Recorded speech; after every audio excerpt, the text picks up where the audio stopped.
নবীর একটা আদর্শের কারণে জান্নাতে যাবে। সিরত মানি আদর্শ। আর এটা আমরা কদমে কদমে মুহতাজ।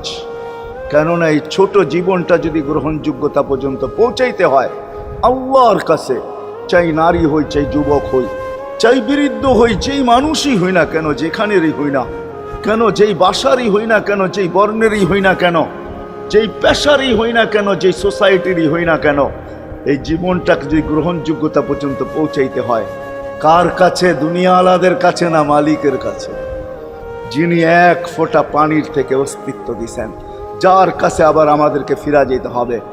পালানের কোনো সুযোগ নাই। এই জন্যই কোরআন আমাদেরকে বোঝায় আইনাল মাফার। আল্লাহ বলতেছে কোথায় ভাগবে তুমি, বলো কোথায় ভাগবে? কবির কথাই সত্য, যদিও নাকি পালাও তুমি আকাশেতে লাগিয়ে সিঁড়ি, সিঁড়ি লাগাও যদি আকাশ